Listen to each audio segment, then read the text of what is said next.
Hello, fellow entrepreneurs. Welcome to my channel where I read and summarize books relating to being a better entrepreneur. I've met no one who I thought was wise who didn't read. I believe reading is essential for those who seek to rise above the ordinary. So today, we'll be learning from Michael Gerber's book, The E-Myth Revisited. So without further ado, let's get straight into it. Have you ever considered why the vast majority of small businesses fail to be successful? Have you ever wondered what it is about their businesses that make it past the 5-year mark and then run smoothly for the rest of their lives? Did you know that 1 million small businesses are started in the United States every year, but 40% of them fail within the first year and 80% within the first 5 years? That's 800,000 failed businesses, and the E-Myth is to blame for the majority of them. The entrepreneurial myth, also known as the E-Myth, is a common misunderstanding in the American business. It's the idea that good technical work and a good idea are enough to make a business successful. People frequently start their own businesses simply because they excel at a particular job, such as plumber, barber, or programmer. They realize they don't want to do someone else's technical work. They want to work for themselves, pursuing their own business ideas. However, if you start a business on the premise that you have technical expertise and innovative ideas, you've already gotten off to a bad start. Your company will most likely fail. You've made the fatal assumption that knowing how to do technical work automatically translates to knowing how to run a business. Technical work and the work required to run a business are two entirely different things. This is why a large number of small businesses fail, and they work in the business instead of on it. This video is broken up into 8 parts. Part 1, the entrepreneur, the manager, and the technician. Part 2, infancy to adolescence to maturity. Part 3, document and create how-tos for everything. Part 4, create a turnkey model. Part 5, organizational charts are necessary for the growth and accountability. Part 6, start the business with a goal in mind. Part 7, systems for a fully functional business. Part 8, putting ideas into action. Part 1, the entrepreneur, the manager, and the technician. Anyone who starts a business is actually 3 people rolled into one. The entrepreneur. The entrepreneur is our inner visionary and the driving force behind all human endeavors. He never lives in the past and only occasionally in the present. The manager. This is the person who is concerned with the order and execution and is practical. The technician. This is the doer, and he or she is always in the moment. The technician is a problem for the manager to deal with. The technician is wary of new ideas and ambitions because he considers thinking to be a waste of time. The issue is that each of these individuals aspire to be in charge. It's not uncommon for people to switch between these roles. However, for the majority of the business owners, their struggle to grow their company stems from the fact that they are, more often than not, technicians, who work in the business rather than on it. It's understandable because most people begin their career as technicians. Contractors are established by builders. Restaurants are opened by chefs. And they're so preoccupied with keeping the wheels turning that they don't take the time to develop a vision and construct the necessary infrastructure. I'll categorize what each one thinks about when it comes to work, time, and money. See if you notice some of this in yourself as we go along. When it comes to work, the work of an entrepreneur is strategic in nature.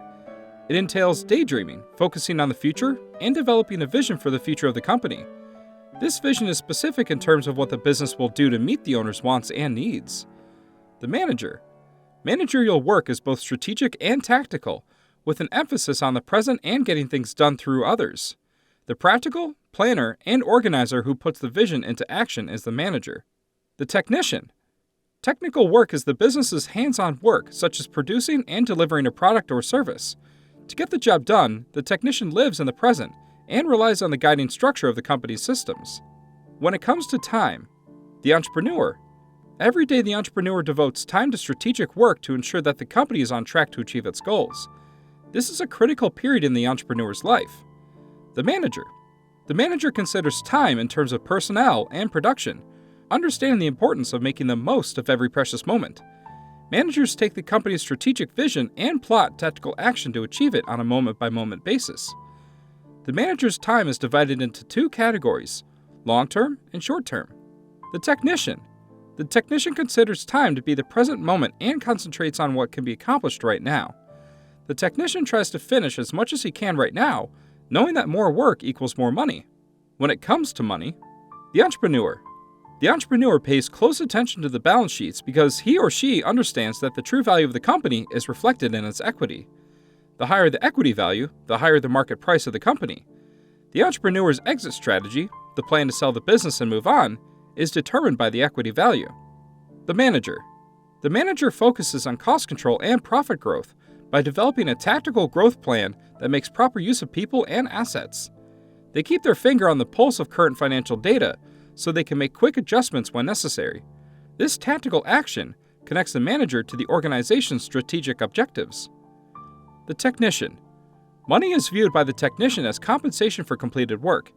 In order to make more money, technicians are constantly trying to figure out how to do things better and faster.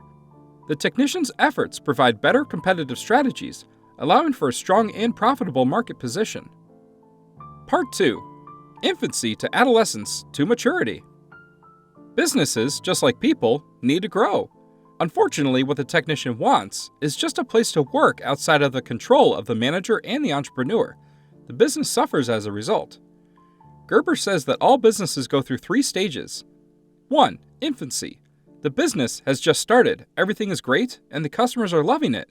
Infancy ends when the technician realizes that they need a change to survive. Adolescence. When you decide that your business needs help, then adolescence begins. This stage in a business ends where it pushes the owner beyond their comfort zone. Maturity. When the business has a plan and is founded on a broader entrepreneurial perspective. Maturity is exemplified by the best businesses in the world. A mature business has a history and knows what it needs to do to move forward. The solution to not failing at the infancy stage, according to Gerber, lies in systems. Ever since McDonald's, businesses have relied on franchising to make handing over the keys easy and comfortable. If you plan your business as a nationwide franchise from day one, you'll end up systematizing everything as soon as you get a handle on things, which will then allow you to remove and replace yourself from that particular job and sustainably grow the business. Part 3. Document and create how-tos for everything. So imagine you're just building your first franchise store. What's your unique value for the customers? Maybe it's serving the most delicious flavored lattes in town, which all come with free cookies. You as the business owner of course know how to make those, but in a franchise you must ensure that all of your employees can make them just as well. You should come up with incredibly detailed how-to manuals, which you can then use to train your first employee. Taking it a step further, you will eventually also have to write a manual on how to train employees, so potential franchise owners also know how to school their staff. Another good way to document if you're thinking of starting an online store or business is to record your screen. You can use OBS Studio, which is a free software online that you can download to record your screen. After recording the how-to video, it can serve as a template for others who may want to follow the procedure. This will allow you to have a turnkey type of system built end-to-end for any employee that can be easily implemented into your current business process. Part 4. Create a turnkey model. The turnkey revolution is named after the fact that more and more businesses are being built in such a way that a business owner could theoretically hand over the keys to their company to anyone and have them run it successfully. Businesses that participate in the turnkey revolution develop a model that works flawlessly, consistently delivers a consistent product to customers with each purchase, and can be replicated without the presence of the owner. They are franchises, in other words. A business format franchise is the model you give to the franchisee, the person who will run your franchise, in order for it to be a turnkey operation. The processes, organizations, and systems of your company are all contained within it. Franchises have an astounding success rate. Unlike small businesses, which fail 80% of the time in their first 5 years, business format franchises succeed 75% of the time.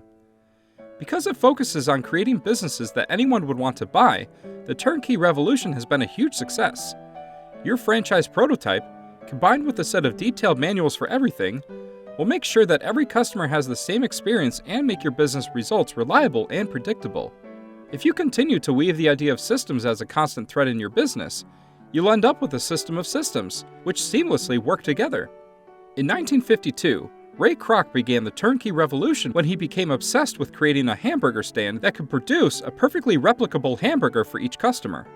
He redesigned hamburger stands, making everything so precise that, for example, each hamburger was flipped at the same time. Because he viewed the eventual franchisee, the person who would run the stand, as his true customer, Kroc defined processes that anyone could follow, This hamburger stand we're talking about is McDonald's.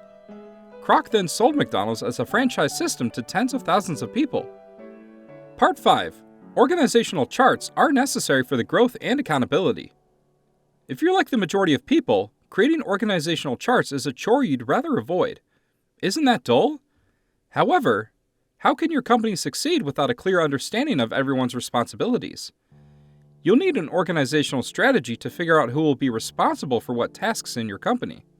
Even if you're still a one-person operation, you must plan your organizational strategy in order to understand how your company will expand. To begin, figure out how many employees you'll need and what each one will be responsible for. Then, for each position, write a position contract that explains who the employee reports to, what work they must complete, and how their work will be evaluated.